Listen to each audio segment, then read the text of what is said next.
नमस्कार दोस्तों, स्वागत है आपका आपके अपने चैनल एडवांस खेती में। तो किसान साथियों, अभी लगभग ये बारिश अधिक होने के बाद हमें कई किसान साथियों के फ़ोन आ रहे हैं कि हमारी मिर्च की फसल में या टमाटर की फसल में बहुत ज़्यादा पत्तियां सिकुड़ने के सिम्टम्स दिख रहे हैं। बहुत ज़्यादा पत्तियों का दोनों टाइप की आकार बना रही हैं। क्या कारण हो सकता है ये दोनों टाइप की जो आकार बना रही हैं? पौधे की जो वृद्धि है वो पूर्णतः रुक चुकी है।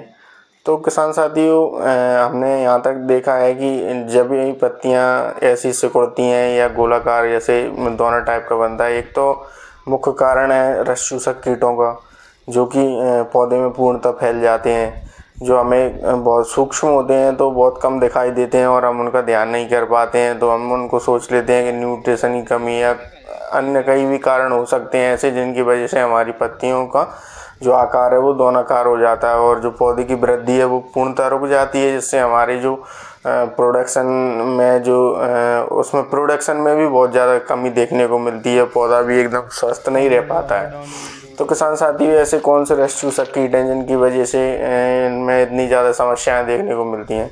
तो हम आज इस टॉपिक के बारे में बात करेंगे, जिसमें जो रस चूसक जो कीट हैं वो थ्रिप्स वगैरह जो कैसे इनको कंट्रोल करना है, कितनी इनकी लाइफ साइकिल होती है, जैविक तरीके से इनको कैसे कंट्रोल कर सकते हैं, रासायनिक तरीके से इनको कैसे कंट्रोल कर सकते हैं।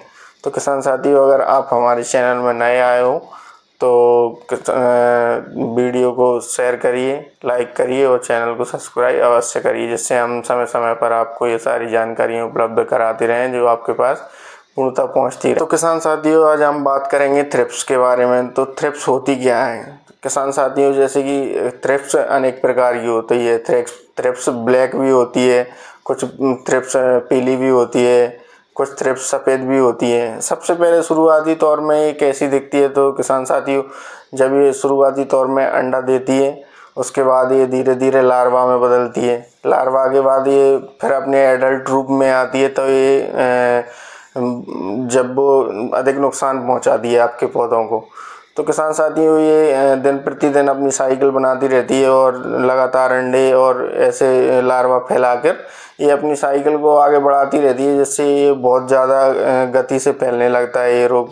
तो इससे क्या होता है, जब जो अपने कीट होते हैं, जो रस चूसक कीट, जो थ्रिप्स होती है, वो पत्तियों जो जैसे पौधे होते हैं उनकी पत्तियों के पीछे होती है या फूल के अंदर होती है, जो हमें दिखाई नहीं देती है। अधिकतर बहुत सूक्ष्म होती है, इनको बहुत ज़्यादा ध्यान से देखने की आवश्यकता होती है किसान साथियों।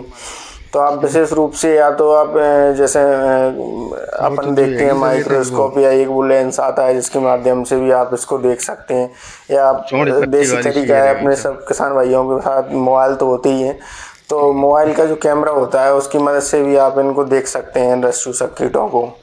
तो किसान साथियों, इनके प्रकोप से आप कैसे बच सकते हैं?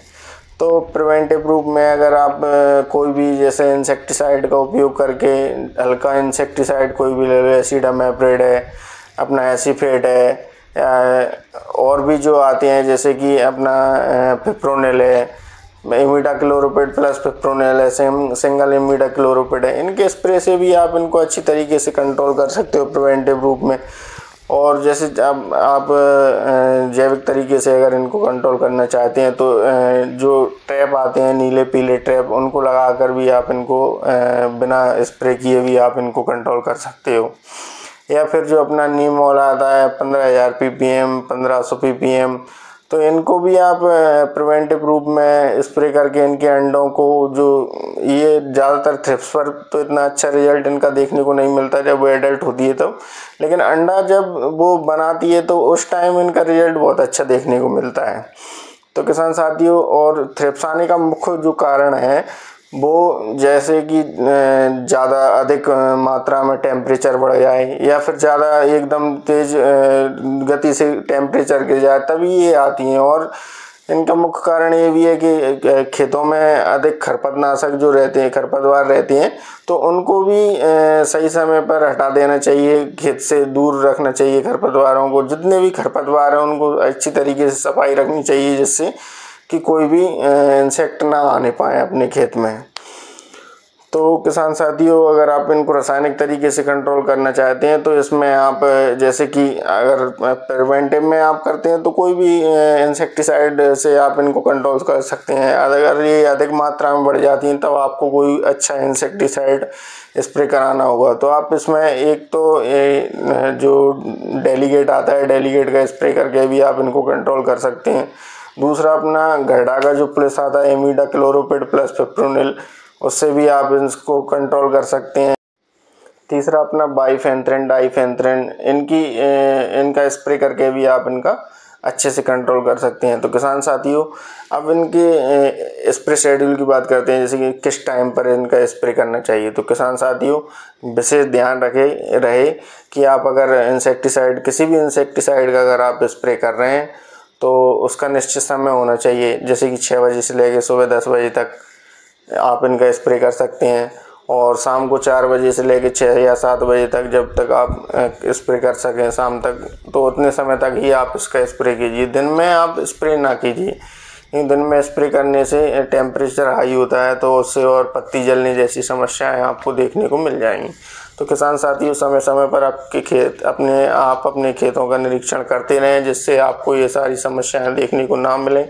हमारे खेत में जितने ज़्यादा इंसेक्ट होंगे उतनी ही ज़्यादा पौधे में वृद्धि रुक जाएगी, फल भी विकृत होने लगेंगे, और हमारे जो उत्पादन में भी बहुत ज़्यादा कमी आपको देखने को मिलेगी। और जब इंसेक्ट ज़्यादा होंगे तो हम मना तो नहीं स्प्रे करेंगे, जिससे हमारी फसल तो ख़राब हो ही रही है, साथ में उसकी जो रोग प्रतिरोधक क्षमता की जो हमारी ज़मीन की भी स्थिति है वो भी केमिकलों से लगातार ख़राब होती जाएगी। इसलिए सही समय पर आप जो इंसेक्ट को देख लोगे तो अच्छे से कंट्रोल कर पाओगे।